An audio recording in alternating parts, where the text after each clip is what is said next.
ever feel like you're constantly reminding your students to stay on task, finish your work, take responsibility for your actions? Hi everyone, I'm April. Welcome back to my channel.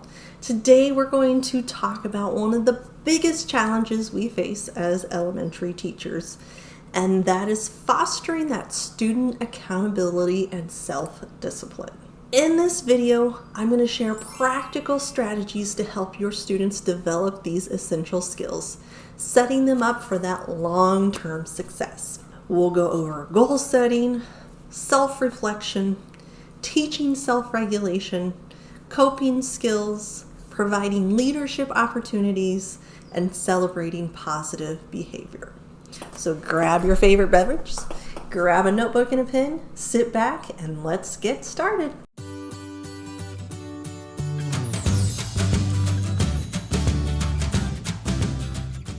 Before we dive in, make sure to subscribe and hit that bell icon so you will never miss out on my latest classroom management tips.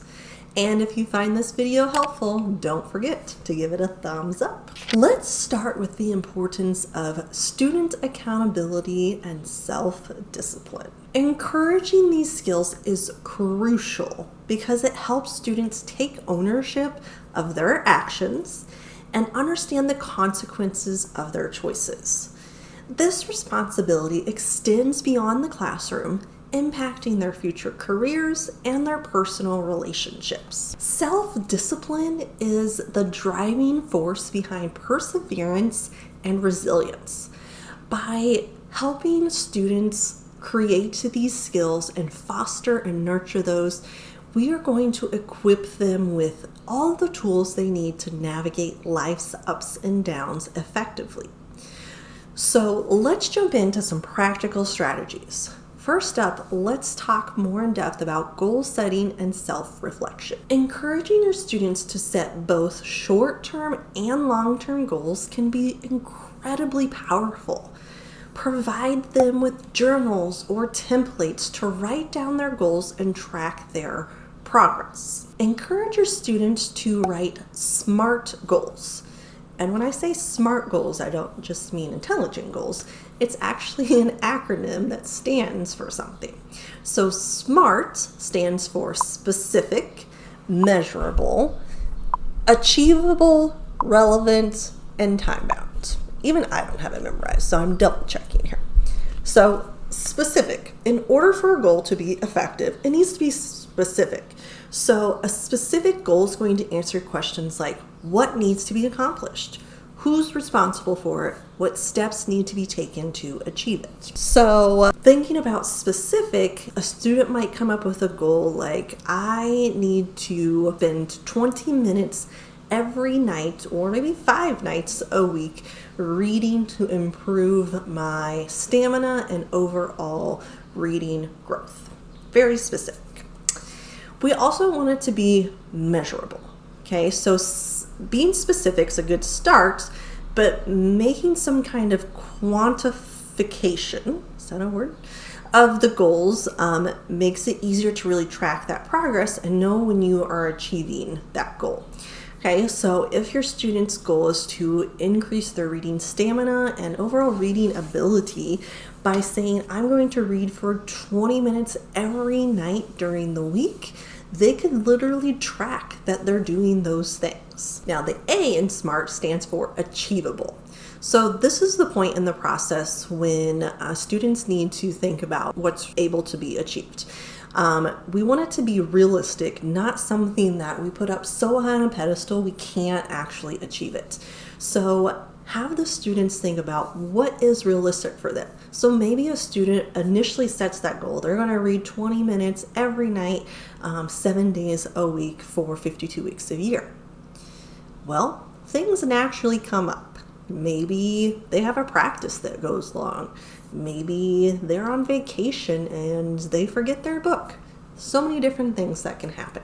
So have them set those goals that are actually achievable for them at this moment in their lives. The R stands for relevant. So this is where the students need to think about what is the goal that you are setting and why are you setting it? If it's not relevant to their lives, it doesn't make sense to make it a goal.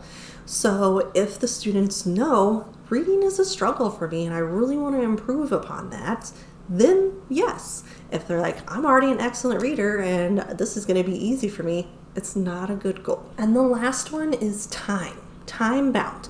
So to be able to properly measure the success of that goal, the student needs to think about what's the time frame in order to achieve this. So if it's a long-term goal, maybe they want to do 20 minutes of reading a night, 5 nights a week for the first semester of school, and see what impacts that has on their reading abilities. Maybe it's more of a short term, so they want to start this for a month and see how they can do for the first 30 days of this reading challenge to see if it makes some improvements. It kind of depends on what the goal is, if it's going to be a long-term or a short-term goal. Now, when the students are setting these goals for themselves, this really helps them stay focused, allows them to really reflect on their achievements and what they've done well as the areas that they need to improve upon within their academic success. Really taking that time to regularly reflect can be incredibly beneficial for the students. I love doing something like this during morning meetings. So when they set a goal for themselves, it could be for the day, maybe is their daily goal or a weekly goal that's more short term versus what is that long-term goal. We also set classroom goals. So by showing the students what a classroom goal is and how we can make it smart, then that also helps them with setting their own goals in terms of success. When you're having students take time to goal set and reflect, have some questions for them to consider. Things like, what goals did I achieve this day, week, or maybe even month or semester? What challenges did I face? Or how did I overcome those challenges? And what could I try to do differently next time? All right, now let's talk about teaching self-regulation and coping skills.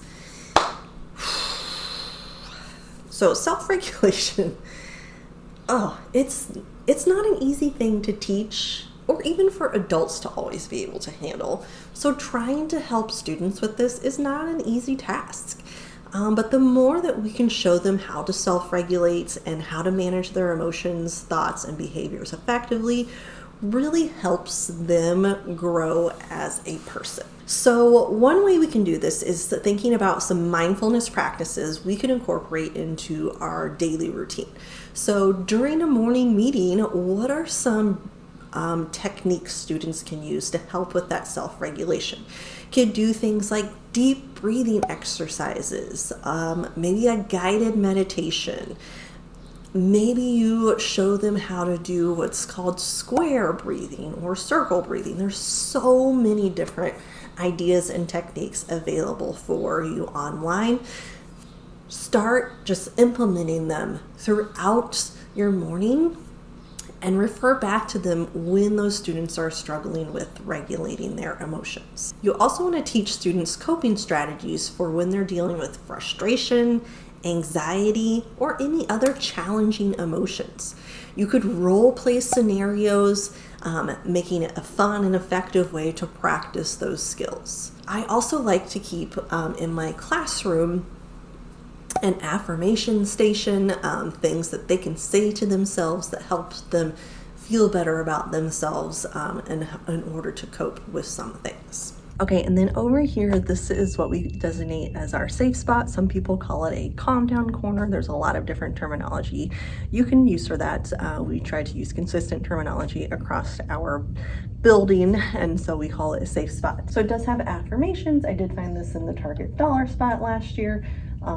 Just like some ideas. There's usually a little rug right here and a box with some calming down tools, a timer for resetting. So it's just right here. It's back by my teacher area so that the students know, hey, this is my spot.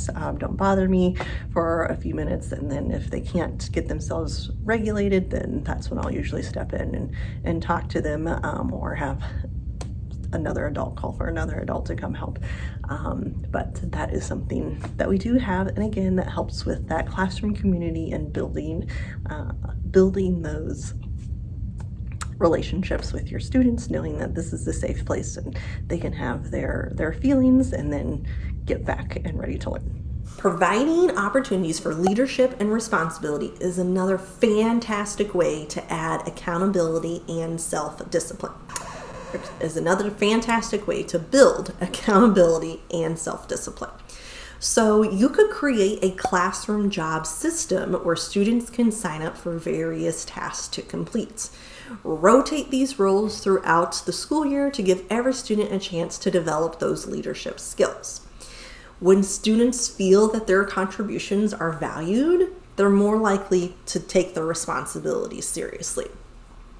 I know for me, when I'm thinking about classroom jobs and leadership roles, some students just naturally do it more than others. And that's going to be how it is. Not every student's going to be perfect all the time. And so one thing I'm going to try implementing is a teacher helper or helpers for maybe a week or 2 weeks. And then that way the students are naturally doing it multiple times throughout the year, and they're taking more ownership of it. I haven't had a lot of success with individual jobs as well as I would like over the years, and so I'm going to try something different myself. We also want to think about celebrating and rewarding that positive behavior and achievements. Positive reinforcement is a powerful tool. I talked a lot about positive behavioral interventions and support, also known as PBIS, in my previous video, so you can go check that out. But we want to think about how can we implement a reward system that recognizes both individual and collective accomplishments. So I do both in my classroom. I praise students for their individual accomplishments, and I praise them for their collaborative or teamwork accomplishments as well. This could be verbal praise. It could be a certificate. It could be a small tangible reward. There's no end to what could be used for this. It's very teacher-student driven. You want to make sure you highlight those specific behaviors that led to the reward so students understand what actions are being celebrated. So think about building that positive classroom culture where students support and recognize each other's achievements. I've even had students nominate each other for different awards and things. Building that classroom community really helps create a very positive classroom environment, but really helps with some of that self-discipline and self-regulation. Before we wrap up, I wanted to share something special with you. I have created a free classroom management guide packed with tips and strategies to help you create a positive and productive classroom environment. You can download it from the link in the description below. Don't forget, check out my other videos on classroom management in this series for more great tips. We can together build our students up and empower them to take charge of their learning and their futures. If you found this video helpful, give it a thumbs up, share it with your fellow teachers, and subscribe for more tips. Until next time, I love this journey for you.